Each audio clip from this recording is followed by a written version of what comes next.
Efendim merhabalar. Günün yemeği bölümünde bu kez çok hoş, çok cici bir mutfağa konuk olduk. Bugün aslında günün yemeği değil de kurabiye yapacağız. Günün yemeğinden sonra ağırlayacağınız misafirleri yapmanız gereken neyse bir tane mesela bir kurabiye tarifi vereceğiz. Mütevazılezzetler.com sitesinin sahibi o çok da becerikli, yemek konusunda da hakikaten aynı zamanda da gurme diyebileceğim bir bayan var yanımda. Banu Atabay. Merhabalar Banu Hanım. Merhaba. Hoş bulduk. Hoş geldiniz. Çok teşekkür ederim söylediğiniz güzel sözler için. Evet, bugün Mütevazı Lezzetleri mutfağındayız diyebiliriz. Evet. Bugün ikram yapalım dedik. Kurabiye yapalım. Pervane kurabiye. Pervane. Ay Evet, şiirleri güzel. falan bile konu olur değil mi? Aşkından olmuşum Evet, pervane diye. lezzetli de gerçekten. Tamam. İnşallah seyircilerimiz deneyince anlayacaklar. Tamam o zaman hadi yapalım.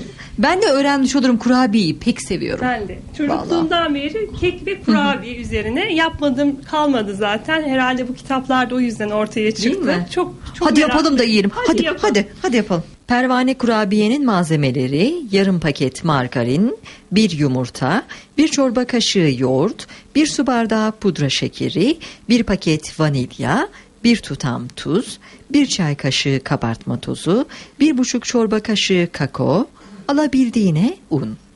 Öncelikle margarin. Margarini yarım Ama paket margarininiz yarım paket var. margarin ama ben tereyağı kullanılmasını tavsiye ediyorum. Hem lezzet açısından hem daha Tereyağı. sağlıklı. Tereyağı daha güzel oluyor. Çok iyi. Yarım paket tereyağımızı alıyoruz. Bir çorba kaşığı yoğurdumuz var. Onu da alıyoruz Evet. karıştırmak adına. Bir tane yumurtamız var. Şöyle tabaklarımızı toplayayım, Tamam. dağınık olmayalım. Yani öncelikle dikkat ediyorsanız sıvı malzemeleri. Bunu da şöyle atalım. Parmak uçlarıyla önce yediriyoruz.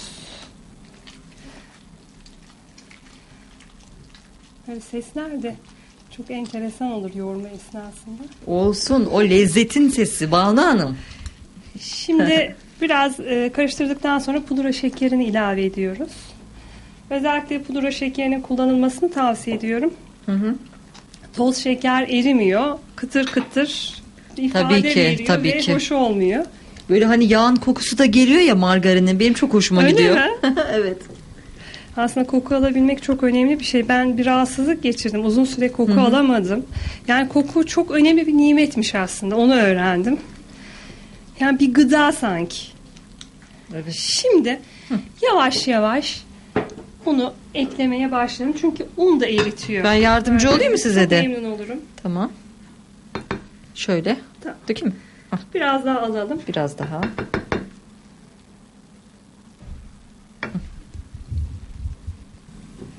Şimdi biliyorsunuz direkt olarak kabartma tozunu atmıyoruz. Biraz unla karıştırıp atıyoruz. Kabartma tozu. Unla karıştırıyoruz. Bu çok önemli bir püf noktası. Bu arada öğrenmek isteyenler için de ayrıca püf noktalarını mütevazilezzetler.com'dan da öğrenebilirsiniz. Bir de Mütevazı tarif lezzetler. sitemiz var. O da lezzetler.com. Şimdi 11.000 tarifi devirdik. 11.000 tarih. Evet. Bravo. Dünyanın ikinci büyük yemek tarif sitesi. Bunu da belirteyim burada. Oh, vanilyanın kokusu da geliyor. Geldi değil mi? Evet. Vanilyayı da attım tabii. Bunu hatırlatmanız çok iyi oldu. Vanilya da geliyor. Kabartma tozunu, vanilyayı ekledik. Şimdi ele yapışmayan fakat fazla sert de olmayan bir hamur elde edeceğiz. Ondan sonra ikiye ayıracağız. Yarısına kakao ilave edeceğiz. Tamam. Bir de bir mantar kurabiye var. Onu O da da kesin var. biliyorsunuzdur değil mi? Evet, var kitabımızda, kurabiyeler kitabında o da var. Benim de favori kurabiyem, bir arada onu tarif edersiniz hanımlarımıza, Hindistan cevizli kurabiye. Evet. Çok güzel oluyor. Evet. Şimdi çok enteresan. 11.000 küsur tarif var dedik. Birinci sırada un kurabiyesi var. 11.000 küsur Çok da tarif. aslında onu zordur değil mi tutturması? Aslında un yok. kurabiyesi. Ölçüleri iyi ayarladım, güzel tutuyor. Onu da yapabiliriz. Ama bana basit geliyor. Şimdi hani bana kurabiyesi. un kurabiyesi yap deseniz ya değişik bir şey yapayım derim. Anladım.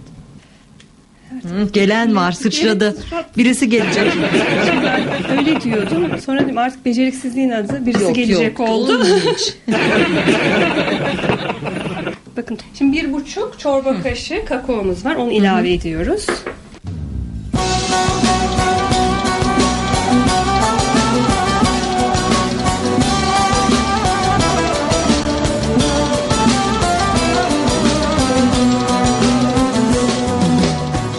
Ben bunu sonra evde de denerim bu Tamam. kurabiyeyi. Yani netice alacaksınız. Peki bunu yaparken mesela içine Hindistan cevizi koysak ne olur? Nasıl olur? Değişik olur mu? Vallahi olur yani. Sesli düşünüyorum şu Sınırı anda. Yoktur yemekte biliyorsunuz. Sonu yok tasarım gücünün.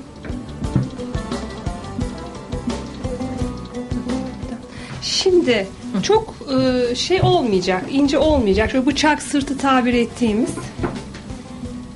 Şuradan birisi kaytardı. Haydi evet. Şöyle yapalım da beyansıklar gitsin. Şimdi elim kakao diye kirletmeyeyim diye önce bunu yapayım dedim. Evet şimdi buradan da keselim. Bir tane de ben yapayım mı? Tabii, Bastırayım bir tabii, tane de. Ay çok güzel. Çok zevkli değil mi hamur işleri? Evet bir tane daha yapacağım. Tamam. Ay kaldı.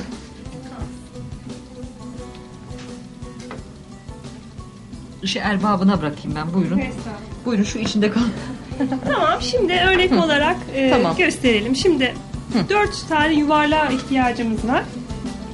Bir tane sade, bir tane kakaolu, bir tane sade, bir tane kakaolu. Bakın birer parmak arayla yerleştiriyoruz. Evet, Ve de şöyle evet. biraz bastırıyoruz. Şimdi buradaki en son kurabiyenin ucuna gelecek şekilde rulo yapıyoruz. Biraz bastırıyoruz. Onun için fazla unlamamak gerekiyor yapışması için. Ve ortadan kesiyoruz bu şekilde. Ay bakar mısın? Bir tane daha yapalım. Gördünüz mü?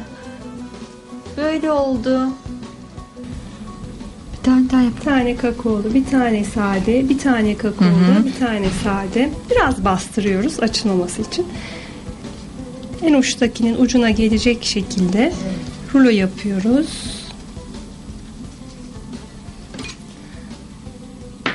Ortadan kesiyoruz. Bu şekilde pervanemizi oluşturuyoruz. Pervane oldu evet.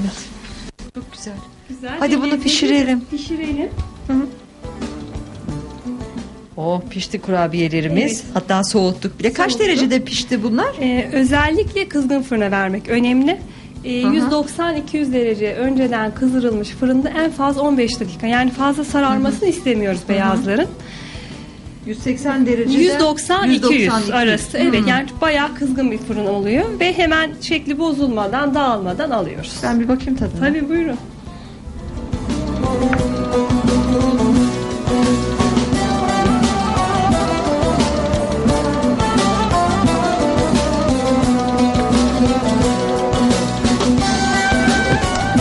Oldukça başarılı. Yapın. Afiyet olsun.